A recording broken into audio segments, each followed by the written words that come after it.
ਮੇਰਾ ਨਾਮ ਪ੍ਰਦੀਪ ਹੈ। ਮੇਰੀ ਉਮਰ 26 ਸਾਲ ਹੈ। ਮੈਂ ਪਿੰਡ ਦਾ ਰਹਿਣ ਵਾਲਾ ਹਾਂ। ਮੇਰੇ ਪਿਤਾ ਜੀ ਖੇਤੀ ਕਿਸਾਨੀ ਕਰਦੇ ਹਨ ਅਤੇ ਮੇਰੀ ਮਾਂ ਵੀ ਉਹਨਾਂ ਦੀ ਮਦਦ ਕਰਦੀ ਹੈ। ਬਹੁਤ ਮਿਹਨਤ ਅਤੇ ਲਗਨ ਨਾਲ ਮੇਰੇ ਮਾਤਾ ਪਿਤਾ ਨੇ ਮੈਨੂੰ ਪੜ੍ਹਾਇਆ ਲਿਖਾਇਆ ਅਤੇ ਫਿਰ ਮੈਂ ਪੜ੍ਹ ਲਿਖ ਕੇ ਇੱਕ ਸਕੂਲ ਵਿੱਚ ਨੌਕਰੀ ਕਰਨ ਲੱਗਾ। ਫਿਰ ਇੱਕ ਗੁਆਂਢ ਦੀ ਮਾਸੀ ਸਾਡੇ ਘਰ ਇੱਕ ਚੰਗੇ ਘਰ ਦਾ ਰਿਸ਼ਤਾ ਲੈ ਕੇ ਆਈ। ਮੇਰੀ ਮਾਂ ਨੂੰ ਕੁੜੀ ਬਹੁਤ ਪਸੰਦ ਆਈ। 1 ਮਹੀਨੇ ਦੇ ਅੰਦਰ ਹੀ ਮੇਰਾ ਵਿਆਹ ਹੋ ਗਿਆ। ਮੇਰੀ ਪਤਨੀ ਦਾ ਨਾਮ ਨੇਹਾ ਹੈ। ਮੈਂ ਅਤੇ ਮੇਰੀ ਪਤਨੀ ਬਹੁਤ ਖੁਸ਼ ਰਹਿੰਦੇ ਸੀ। ਮੇਰੀ ਪਤਨੀ ਨੂੰ ਸੀਰੀਅਲ ਦੇਖਣ ਦਾ ਬਹੁਤ ਸ਼ੌਂਕ ਸੀ। ਉਹ ਘਰ ਦੇ ਸਾਰੇ ਕੰਮ ਕਰਕੇ ਸੀਰੀਅਲ ਦੇਖਣ ਬੈਠ ਜਾਂਦੀ ਸੀ। ਪਰ ਇੱਕ ਦਿਨ ਅਚਾਨਕ ਰਾਤ ਨੂੰ ਮੇਰੀ ਅੱਖ ਖੁੱਲ੍ਹੀ ਤਾਂ ਮੈਂ ਦੇਖਿਆ ਕਿ ਮੇਰੀ ਪਤਨੀ ਰਾਤ ਨੂੰ ਮੋਬਾਈਲ ਲੈ ਕੇ ਬੈਠੀ ਹੈ। ਤਾਂ ਮੈਂ ਉਸਨੂੰ ਪੁੱਛਿਆ ਕਿ ਇੰਨੀ ਰਾਤ ਨੂੰ ਮੋਬਾਈਲ 'ਤੇ ਕੀ ਕਰ ਰਹੀ ਹੈ। ਤਾਂ ਉਹ ਕਹਿਣ ਲੱਗੀ ਕਿ ਮੈਂ ਸੀਰੀਅਲ ਦੇਖ ਰਹੀ ਹਾਂ। ਮੈਂ ਇੱਕ ਕਿਸਾਨ ਦਾ ਬੇਟਾ ਸੀ ਅਤੇ ਇੱਕ ਟੀਚਰ ਸੀ। ਮੇਰੇ ਕੋਲ ਜ਼ਿਆਦਾ ਪੈਸਾ ਤਾਂ ਨਹੀਂ ਸੀ, ਪਰ ਇੱਕ ਦਿਨ ਅਚਾਨਕ ਮੇਰੀ ਪਤਨੀ ਦੇ ਅਕਾਊਂਟ ਵਿੱਚ ਪੈਸੇ ਆ ਗਏ। ਮੈਂ ਉਹ ਪੈਸੇ ਦੇਖ ਕੇ ਹੈਰਾਨ ਸੀ ਕਿ ਇਹ ਪੈਸੇ ਕਿੱਥੋਂ ਆਏ। ਮੈਨੂੰ ਆਪਣੀ ਪਤਨੀ 'ਤੇ ਸ਼ੱਕ ਹੋ ਗਿਆ, ਕਿਉਂਕਿ ਹੁਣ ਰੋਜ਼ ਰਾਤ ਨੂੰ ਮੋਬਾਈਲ 'ਤੇ ਕੁਝ ਕਰਦੀ ਰਹਿੰਦੀ ਸੀ। ਮੇਰੀ ਜਦੋਂ ਵੀ ਅੱਖ ਖੁੱਲ੍ਹਦੀ ਤਾਂ ਉਸਦੇ ਹੱਥ ਵਿੱਚ ਮੋਬਾਈਲ ਹੁੰਦਾ। ਇੱਕ ਦਿਨ ਤਾਂ ਉਹ ਕਮਰੇ ਵਿੱਚ ਨਹੀਂ ਸੀ, ਸਗੋਂ ਦੂਜੇ ਕਮਰੇ ਵਿੱਚ ਫ਼ੋਨ ਲੈ ਕੇ ਬੈਠੀ ਸੀ। ਜਦੋਂ ਉਹ ਕਮਰੇ ਵਿੱਚ ਆਉਣ ਲੱਗੀ ਤਾਂ ਮੈਂ ਵੀ ਸੌਣ ਦਾ ਨਾਟਕ ਕੀਤਾ। ਹੁਣ ਤਾਂ ਇਹ ਰੋਜ਼ ਦਾ ਕੰਮ ਹੋ ਗਿਆ ਸੀ। ਜਦੋਂ ਮੈਂ ਪੁੱਛਦਾ ਤਾਂ ਉਹ ਕਹਿ ਦਿੰਦੀ ਕਿ ਨੀਂਦ ਨਹੀਂ ਆ ਰਹੀ ਸੀ, ਇਸ ਲਈ ਸੀਰੀਅਲ ਦੇਖ ਰਹੀ ਸੀ।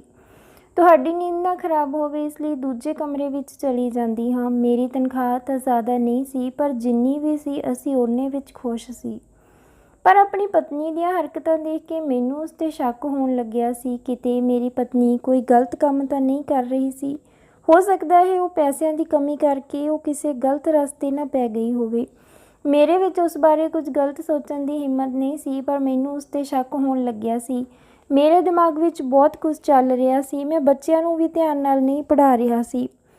ਮੇਰੀ ਪਤਨੀ ਦਾ ਵਿਵਹਾਰ ਪਹਿਲਾਂ ਵਰਗਾ ਸੀ। ਹੁਣ ਉਹ ਮੈਨੂੰ ਰਾਤ ਨੂੰ ਦੁੱਧ ਦਾ ਗਲਾਸ ਪਿਲਾਉਣ ਲੱਗੀ ਸੀ। ਉਹ ਕਹਿੰਦੀ ਕਿ ਇਸ ਨਾਲ ਤੁਹਾਨੂੰ ਵਧੀਆ ਨੀਂਦ ਆਵੇਗੀ ਅਤੇ ਤਾਕਤ ਵੀ ਮਿਲੇਗੀ। ਮੈਂ ਉਸਨੂੰ ਕਹਿਣ ਲੱਗਾ ਕਿ ਮੈਂ ਬਹੁਤ ਖੁਸ਼ ਨਸੀਬ ਹਾਂ ਜੋ ਤੂੰ ਮੇਰੀ ਪਤਨੀ ਹੈ, ਪਰ ਉਹ ਮੈਥੋਂ ਨਜ਼ਰਾਂ ਚੁਰਾਉਣ ਲੱਗੀ।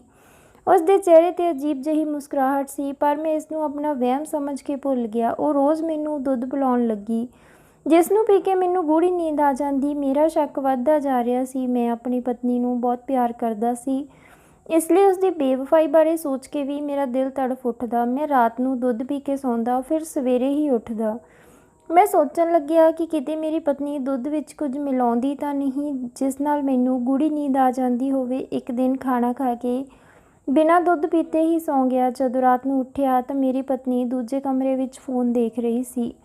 ਮੈਂ ਇੱਕ ਇੱਜ਼ਤਦਾਰ ਮਰਦ ਸੀ। ਮੈਂ ਇਹ ਸਭ ਬਰਦਾਸ਼ਤ ਕਰਨਾ ਮੇਰੇ ਵੱਸੋਂ ਬਾਹਰ ਸੀ। ਸਭ ਕੁਝ ਮੇਰੀਆਂ ਅੱਖਾਂ ਸਾਹਮਣੇ ਇੱਕ ਫਿਲਮ ਦੀ ਤਰ੍ਹਾਂ ਚੱਲ ਰਿਹਾ ਸੀ।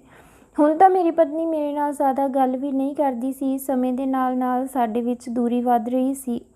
ਹੁਣ ਮੈਂ ਸੱਚ ਪਤਾ ਕਰਨ ਦਾ ਮਨ ਬਣਾ ਲਿਆ ਸੀ ਅਤੇ ਇਹ ਵੀ ਮਨ ਬਣਾ ਲਿਆ ਸੀ ਕਿ ਜੇ ਮੇਰੀ ਪਤਨੀ ਕੋਈ ਗਲਤ ਕੰਮ ਕਰਦੀ ਹੋਈ ਤਾਂ ਮੈਂ ਬਿਨਾਂ ਕੁਝ ਸੋਚੇ ਸਮਝੇ ਉਸਨੂੰ ਛੱਡ ਦੇਵਾਂਗਾ, ਕਿਉਂਕਿ ਕਿਸੇ ਚਰਿੱਤਰਹੀਣ ਔਰਤ ਨਾਲ ਰਹਿਣਾ ਮੇਰੇ ਲਈ ਬਹੁਤ ਮੁਸ਼ਕਿਲ ਸੀ।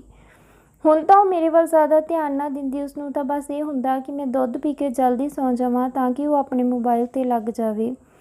ਉਸ ਦਿਨ ਜ਼ਿਆਦਾਤਰ ਸੁੱਤੀ ਰਹਿੰਦੀ ਅਤੇ ਰਾਤ ਨੂੰ ਫ਼ੋਨ 'ਤੇ ਲੱਗੀ ਰਹਿੰਦੀ, ਜਿਵੇਂ ਕਿ ਉਸਨੂੰ ਇਸ ਕੰਮ ਦਾ ਚਸਕਾ ਪੈ ਗਿਆ ਹੋਵੇ। ਮੈਨੂੰ ਉਸ ਤੋਂ ਨਫ਼ਰਤ ਹੋਣ ਲੱਗੀ ਸੀ।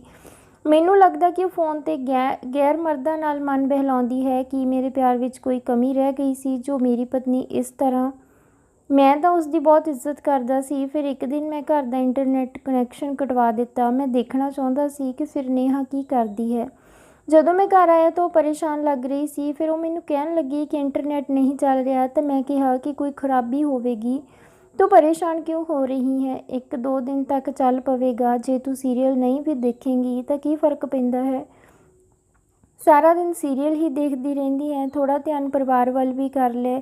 ਮੈਂ ਆਪਣੇ ਦਿਲ ਦੀ ਸਾਰੀ ਭੜਾਸ ਕੱਢ ਲਈ। ਉਹ ਕਹਿਣ ਲੱਗੀ ਕਿ ਨਹੀਂ, ਅਜਿਹੀ ਕੋਈ ਗੱਲ ਨਹੀਂ ਹੈ, ਮੈਂ ਤਾਂ ਵੈਸੇ ਹੀ ਕਹਿ ਰਹੀ ਸੀ। ਪਰ ਉਹ ਕਾਫੀ ਪਰੇਸ਼ਾਨ ਲੱਗ ਰਹੀ ਸੀ। ਅਗਲੇ ਦਿਨ ਉਸਨੇ ਖੁਦ ਹੀ ਕਨੈਕਸ਼ਨ ਠੀਕ ਕਰਵਾ ਕੇ ਨੈੱਟ ਚਲਵਾ ਲਿਆ। ਇੰਨਾ ਵੀ ਕੀ ਜ਼ਰੂਰੀ ਕੰਮ। ਮੇਰੀ ਪਤਨੀ ਮੇਰੇ ਘਰ ਦੀ ਇੱਜ਼ਤ ਸੀ। ਘਰ ਦੀ ਇੱਜ਼ਤ ਇਸ ਤਰ੍ਹਾਂ ਮੈਂ ਰੁਲਣ ਨਹੀਂ ਦੇਣਾ ਚਾਹੁੰਦਾ ਸੀ। ਜੇ ਮੈਂ ਉਸਨੂੰ ਸਿੱਧਾ ਪੁੱਛਦਾ ਤਾਂ ਉਸਨੇ ਸਾਫ਼ ਹੀ ਮੁੱਕਰ ਜਾਣਾ ਸੀ। ਮੈਨੂੰ ਸਬੂਤ ਚਾਹੀਦਾ ਸੀ ਜਿਸ ਦੀ ਬੁਨਿਆਦ 'ਤੇ ਮੈਂ ਉਸਨੂੰ ਕੁਝ ਪੁੱਛ ਸਕਦਾ। ਮੈਂ ਰਾਤ ਨੂੰ ਦੁੱਧ ਪੀਣ ਤੋਂ ਪਹਿਲਾਂ ਹੀ ਸੌਣ ਦਾ ਨਾਟਕ ਕੀਤਾ। ਮੇਰੀ ਪਤਨੀ ਰੋਜ਼ ਦੀ ਤਰ੍ਹਾਂ ਦੂਜੇ ਕਮਰੇ ਵਿੱਚ ਚਲੀ ਗਈ। ਉਸ ਦੇ ਜਾਣ ਤੋਂ ਥੋੜ੍ਹੇ ਸਮੇਂ ਬਾਅਦ ਮੈਂ ਉਸ ਦੇ ਪਿੱਛੇ ਗਿਆ ਤੇ ਦੇਖਿਆ ਕਿ ਉਹ ਕੀ ਕਰ ਰਹੀ ਹੈ। ਜਿਵੇਂ ਮੈਂ ਸੋਚਿਆ ਸੀ ਅਜਿਹਾ ਤਾਂ ਬਿਲਕੁਲ ਨਹੀਂ ਹੋਇਆ। ਉਹ ਮੋਬਾਈਲ ਦੇ ਸਾਹਮਣੇ ਬੈਠ ਗਈ। ਉਸਨੇ ਸੀਰੀਅਲ ਨਹੀਂ ਲਗਾਇਆ, ਸਗੋਂ ਕਿਸੇ ਨੂੰ ਵੀਡੀਓ ਕਾਲ ਕੀਤੀ। ਸਾਹਮਣੇ ਦੋ ਮਰਦ ਉਸ ਨਾਲ ਗੱਲਾਂ ਕਰ ਰਹੇ ਸਨ। ਇਹ ਦੇਖ ਕੇ ਮੈਨੂੰ ਬਹੁਤ ਗੁੱਸਾ ਆਇਆ ਕਿ ਮੇਰੀ ਪਤਨੀ ਅਜਿਹਾ ਕਿਵੇਂ ਕਰ ਸਕਦੀ ਹੈ। ਮੇਰੀ ਪਿੱਠ ਪਿੱਛੇ ਇੱਕ ਨਹੀਂ ਦੋ ਮਰਦਾਂ ਨਾਲ ਚੱਕਰ ਚਲਾ ਰਹੀ ਹੈ। ਇਹ ਦੇਖ ਕੇ ਮੈਂ ਉਸਨੂੰ ਗੁੱਸੇ ਵਿੱਚ ਉੱਚੀ ਬੋਲਣ ਲੱਗਿਆ। ਮੈਨੂੰ ਦੇਖ ਕੇ ਉਸਨੇ ਕਾਲ ਕੱਟ ਦਿੱਤੀ। ਮੈਂ ਉਸਨੂੰ ਕਿਹਾ ਕਿ ਇਹ ਤੇਰਾ ਸੀਰੀਅਲ ਹੈ, ਤੂੰ ਹਰ ਵੇਲੇ ਮੈਨੂੰ ਝੂਠ ਬੋਲਦੀ ਹੈ, ਮੇਰੀ ਪਿੱਠ ਪਿੱਛੇ ਇਹ ਗੁਲ ਖਿਲਾ ਰਹੀ ਹੈ। ਮੇਰੀ ਪਤਨੀ ਇਹ ਗੱਲਾਂ ਸੁਣ ਕੇ ਸ਼ਰਮਿੰਦਾ ਹੋ ਗਈ, ਕਹਿਣ ਲੱਗੀ ਕਿ ਇੱਕ ਵਾਰ ਮੇਰੀ ਗੱਲ ਸੁਣ ਲਵੋ। ਮੈਂ ਕਿਹਾ ਇੰਨਾ ਸਭ ਦੇਖਣ ਤੋਂ ਬਾਅਦ ਮੈਂ ਕੁਝ ਨਹੀਂ ਸੁਣਨਾ। ਉਹ ਕਹਿਣ ਲੱਗੀ ਕਿ ਇੱਕ ਵਾਰ ਮੇਰੀ ਗੱਲ ਸੁਣ ਲਵੋ, ਉਸ ਤੋਂ ਬਾਅਦ ਫੈਸਲਾ ਤੁਹਾਡਾ ਹੋਵੇਗਾ।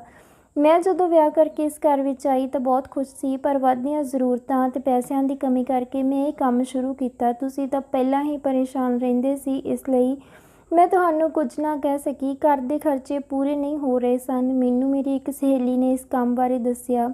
ਮੈਨੂੰ ਪਤਾ ਸੀ ਕਿ ਤੁਸੀਂ ਮਨਾ ਹੀ ਕਰੋਗੇ, ਇਸ ਲਈ ਮੈਂ ਚੋਰੀ ਇਹ ਕੰਮ ਕਰਨਾ ਸ਼ੁਰੂ ਕਰ ਦਿੱਤਾ ਤਾਂ ਜੋ ਮੈਂ ਵੀ ਪੈਸੇ ਕਮਾ ਸਕਾਂ, ਘਰ ਦੇ ਖਰਚਿਆਂ ਵਿੱਚ ਮਦਦ ਕਰ ਸਕਾਂ। ਇਹ ਕੰਮ ਸਿਰਫ ਆਨਲਾਈਨ ਮੇਕਅਪ ਦਾ ਸਮਾਨ ਵੇਚਣ ਦਾ ਹੈ, ਕੋਈ ਗਲਤ ਕੰਮ ਨਹੀਂ ਹੈ। ਵੀਡੀਓ ਕਾਲ ਰਾਹੀਂ ਸਾਨੂੰ ਕੰਮ ਸਮਝਾਇਆ ਜਾਂਦਾ ਹੈ ਕਿ ਕਿਸ ਤਰ੍ਹਾਂ ਸਮਾਨ ਵੇਚਣਾ ਹੈ, ਉਸ ਦੀ ਸੇਲ ਕਿਵੇਂ ਵਧਾ ਸਕਦੇ ਹਾਂ। ਮੇਰਾ ਯਕੀਨ ਮੰਨੋ, ਮੈਂ ਕੋਈ ਗਲਤ ਕੰਮ ਨਹੀਂ ਕਰ ਰਹੀ ਸੀ।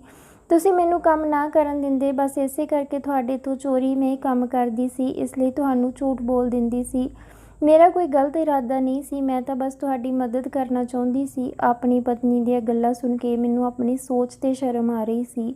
ਮੈਂ ਉਸ ਨਾਲ ਨਜ਼ਰਾਂ ਨਹੀਂ ਮਿਲਾ ਪਾ ਰਿਹਾ ਸੀ। ਮੈਂ ਉਸ ਬਾਰੇ ਇੰਨਾ ਗਲਤ ਕਿਵੇਂ ਸੋਚ ਸਕਦਾ ਸੀ। ਮੇਰੀ ਨਾਂਹ ਦੇ ਡਰ ਕਾਰਨ ਉਸਨੇ ਮੈਨੂੰ ਝੂਠ ਬੋਲਿਆ। ਜੇ ਮੈਂ ਉਸਨੂੰ ਪਹਿਲਾਂ ਤੋਂ ਕੰਮ ਕਰਨ ਦੀ ਆਜ਼ਾਦੀ ਦਿੰਦਾ ਤਾਂ ਸ਼ਾਇਦ ਅਜਿਹਾ ਵੇਲਾ ਕਦੇ ਨਾ ਆਉਂਦਾ। ਚੰਗਾ ਹੋਇਆ ਕਿ ਮੈਂ ਗੁੱਸੇ ਵਿੱਚ ਉਸਨੂੰ ਕੋਈ ਗਲਤ ਸਵਾਲ ਨਹੀਂ ਪੁੱਛਿਆ, ਨਹੀਂ ਤਾਂ ਉਸਦੀਆਂ ਨਜ਼ਰਾਂ ਵਿੱਚ ਮੇਰੀ ਕੀ ਇੱਜ਼ਤ ਰਹਿ ਜਾਂਦੀ। ਸ਼ਾਇਦ ਉਹ ਮੈਨੂੰ ਕਦੇ ਮਾफ़ ਨਾ ਕਰਦੀ, ਪਰ ਮੈਂ ਉਸ ਤੋਂ ਮਾफ़ੀ ਮੰਗੀ।